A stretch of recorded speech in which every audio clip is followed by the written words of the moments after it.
Segundo a ONU, o protocolo só poderia se tornar lei se houvesse a ratificação de pelo menos 170 países, onde metade desses fossem desenvolvidos e correspondessem com grande porcentagem de poluentes. Em 2004, com a ratificação da Rússia, o número de países necessário foi atingido e, finalmente, em 16 de fevereiro de 2005, o Protocolo de Kyoto se tornou lei internacional.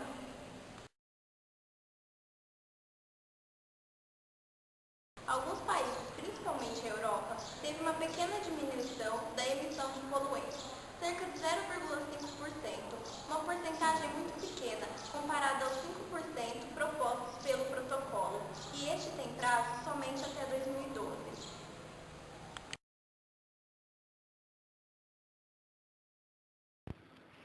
Um outro tipo de poluição é o das águas, sendo talvez o mais antigo deles, pois consiste basicamente no lançamento de dejetos em rios, mares e lagos.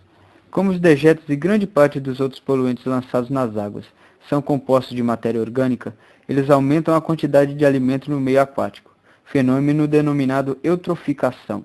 A eutroficação leva a uma grande multiplicação das bactérias aeróbias, aquelas que utilizam o oxigênio em sua respiração, o que acaba por consumir rapidamente todo o gás oxigênio dissolvido na água, acarretando a morte da maioria das espécies de vida aquática, inclusive das próprias bactérias aeróbias.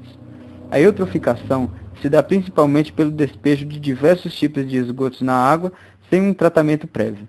Esse fenômeno também ocorre nas águas próximas a plantações, devido à quantidade abusiva de fertilizantes aplicados pelos agricultores.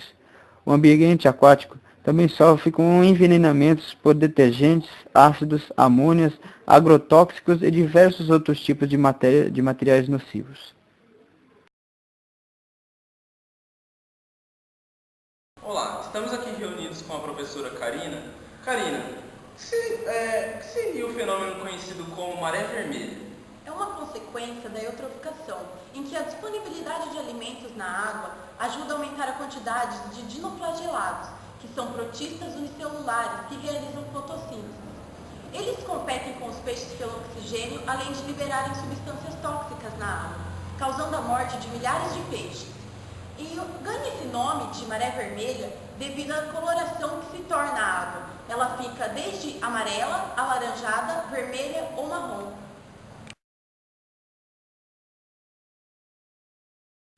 E qual seria o problema do lixo urbano?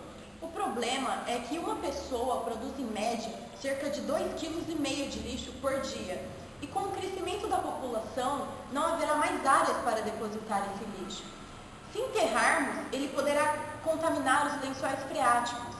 E queimá-lo também não é a solução, pois ajuda a agravar ainda mais a poluição da atmosfera.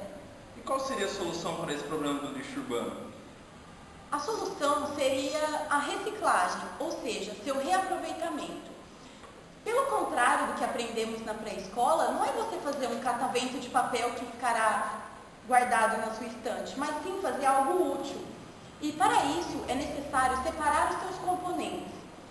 Esse processo é chamado de triagem do lixo. Você separa entre metais, papel, vidro, e a parte orgânica pode ser decomposta em tanques biodigestores. Nesses tanques há uma liberação do gás metano, que ajuda que serve como combustível para indústrias, automóveis. E a parte sólida desses tanques biodigestores funcionam como fertilizantes dos solos.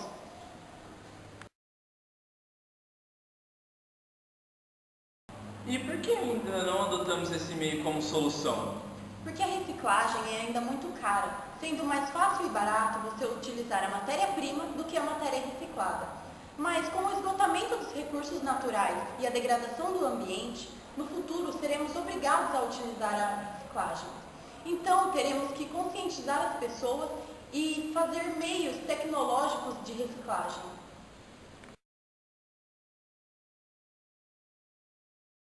Bom, vamos falar sobre a concentração de poluentes ao longo das cadeias alimentares com o ecologista e ambientalista Bruno Marques. Bruno, quais são os poluentes que mais se preocupam em relação a essa concentração? Bom, os poluentes que mais nos preocupam são os inseticidas de forma geral e o mercúrio.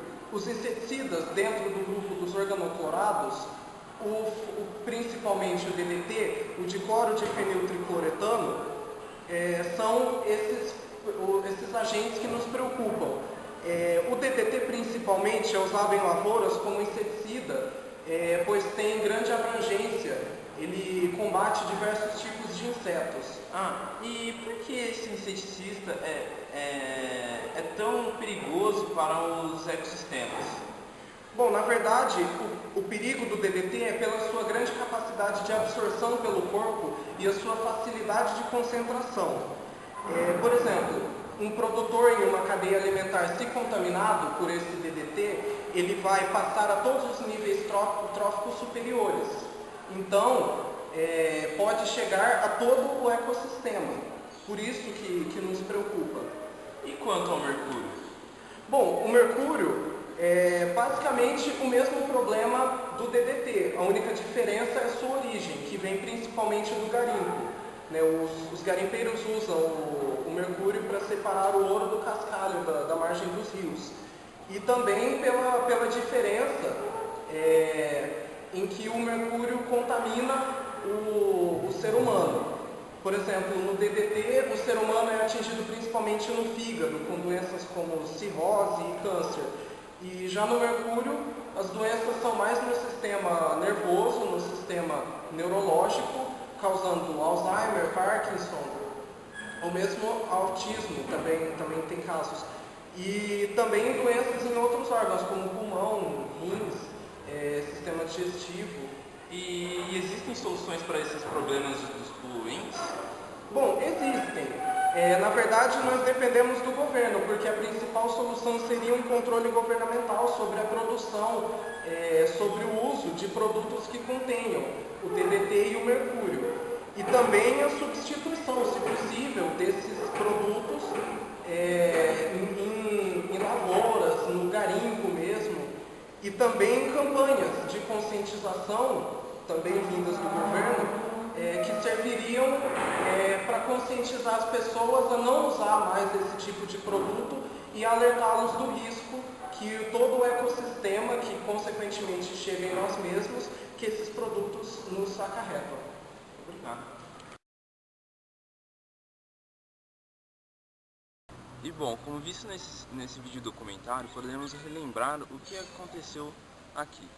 Podemos relembrar a poluição da atmosfera, podemos relembrar os gases de efeito estufa, podemos relembrar a poluição ambiental no geral, como a poluição do mercúrio nas águas, podemos relembrar a poluição do lixo urbano, as causas, enfim, as normas, os protocolos criados para tentar ajudar esse meio envolvendo a poluição e estudar o efeito do homem sobre a natureza.